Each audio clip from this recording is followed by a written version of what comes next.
Аллах тағала бізге қандай да бір амалдарды алыңдар, ұстаңдар деп бұйырған болса, міне бұл білімін біз абайлаймыз да, сол нәрселерді алуымыз, және де өзімен жолығатын күнге дейін жібермей ұстап тұруымыз, сол ұстап тұрған күйіміз, жігеріміз, бәлкім бірде сүрініп, қайтадан райымызға қайтып келіп ұстауымызды жалғастыруымыз. Міне осы халіміз Аллах тағаланың бұйрығына бойұсыну сабырлығы деп аталады. Бұл сабырлықтың бірінші түрі. Сондай-ақ Аллах тағала біздерді қандай да бір істерден жақындамаңдар, тыйылыңдар, тастаңдар деп бұйырған болса, міне бұл білімін абайлап, осы нәрселерге жақындамауымыз, алшақ жүруге тырысуымыз, және де оларды тастаған күйімізді өзімен жолығатын күнге дейін сақтай алуымыз. Бәлкім арасында сүрінген кездеріміз болады. Қайтадан өзіне бойұсынуға, сабырлыққа қайтып, осындай күйде өзіне жолығуымызда Алла тағаланың тыйымына бойұсыну сабырлығы деп аталады. Міне бұл сабырлықтың екінші түрі. Жалпы осы екі түрі, яғни Алла тағаланың бұйрығына бойұсыну сабырлығы және де Аллах тағаланың тыйымына бойұсыну сабырлығы. Бұл екеуі кезінде нәпсінің кедергі қылуы, нәпсінің кеп тартпалығы сияқты сезімдер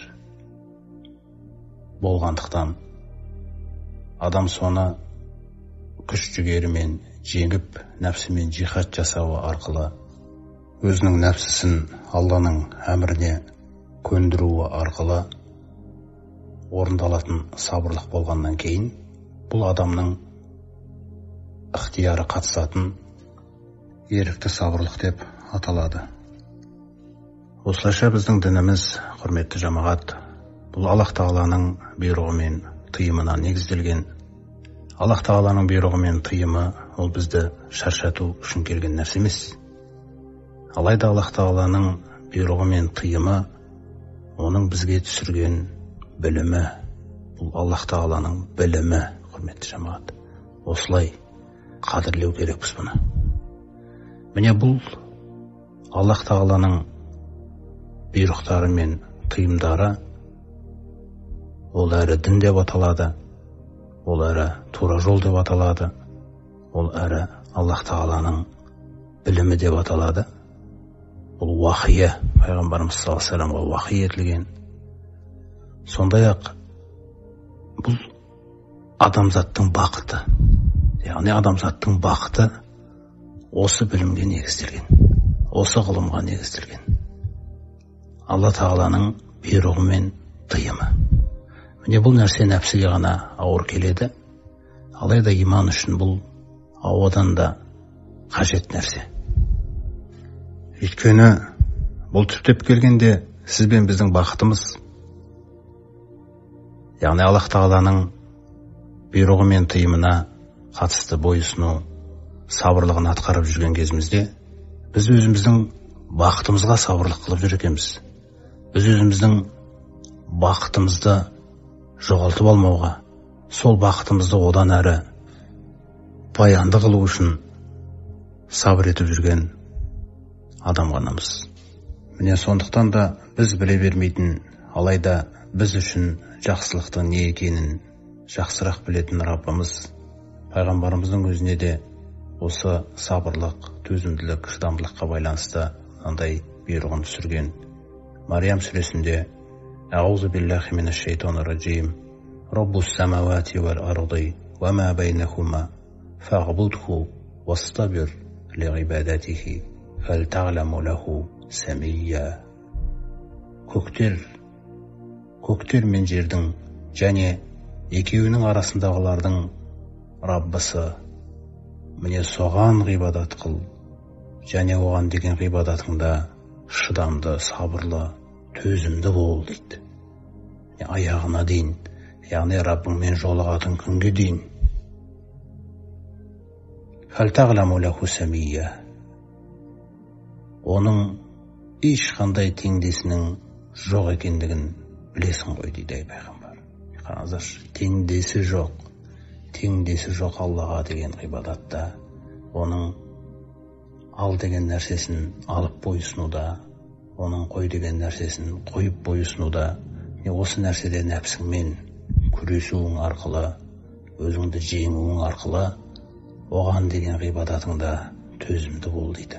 وَإِذَا مَسَّ الْإِنسَانَ الدُّرُّ Адамға бір зиян тисе, зарар тиді, зиян тиді. Дағана бір зиян тисе, қысып қалса, яғни ол адамда жалына бастайды, сыйына бастайды дейді маған қарай. Қалай сыйынады? Лиджамбихи жатса да мен еске алады дейді. Қараңыз, отырса да мен еске алады. Қойды, ау қойма, жүріп бара жатса да мен еске алады. Өйткені білет, менен басқа ешкім бұл зиянды шеше алмайтын. Көрдіңіз ба? Сосын дағауллоха мухлисина лахуддин дейді. Жаңағы жағдайда сыйынған кезінде Аллаға дейді дінді ықыласпен арнап тұрып сыйынады дейді. Енді ананы сол күйде көрсең, мынау өмір бақи бір осындай күйде жүрген адам деп ойлайсың дейді. Бірақ сол күй пайда болды ма, пайда болған жоқ па? Оны Тағала оған зиянды жіберген кезде пайда болды ма сол күй? Ықыласпен не істеп отыр? Сыйынып отыр. Енді осы күйді сақтай салса, ары қарай деген сөз екен негізі бұл. Фаламма кашафна анху дурраху. Қараңыз енді ары қарай. Сөйтіп ол жалынды, жалбарынды, сыйынды. Рахман не істейді?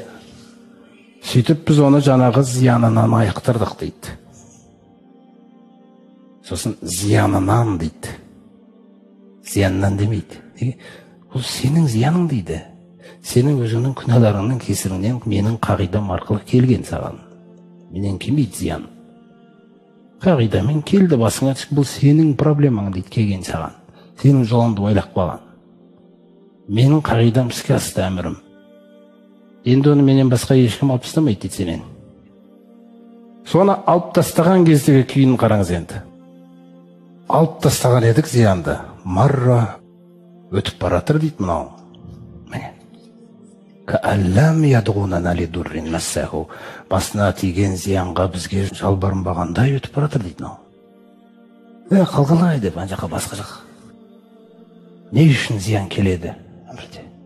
Қателігіңді түсіну үшін бір. Екіншіден сол сәтте сені әдемі күйге келтіріп береді екен. Егер сен содан кейін сол күйде жүрсең, болды ғой. Болды ғой онда. Сен жеңілдің ғой. Қойдың, жеңілдің. Жоқ, адам жаңағындай істейді дейді. Ләин анжайтана мин хазихи деп айтады дейді кейде. Егер де мені осыдан құтқарсаң, ланакунанна минаш шакирин. Әлбетте мен шүкіршілерден боламын деп. Жақсы, Рахман ары қарай тексере бермейді, өзіне өзін не қылып, рахымына бөлеп құтқара салады. Көрдіңіз ғой. Құтқара салса, қайтадан жаңағыдай кете береді, болды.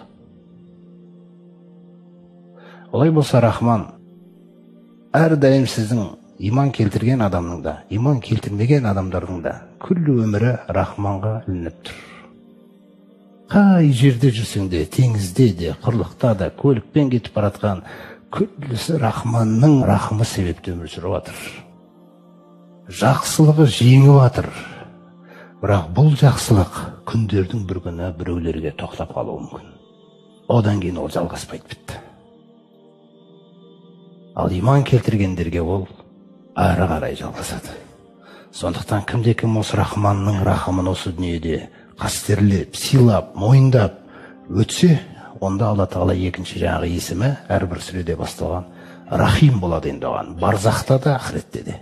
Егер де ол Рахманды мойындамай, өзім жеттім, өзім сөйттім, бүйттім деген нәрселермен өмір сүріп, жаңағындай Раббым құтқарсаң мен енді жақсы болам деп сосын өте шығатын болса, құтқарғаннан кейін, онда Рахманның өлім сәтінен бастап тоқтайды оған, бітті. Өлім періштесі басқаша келеді.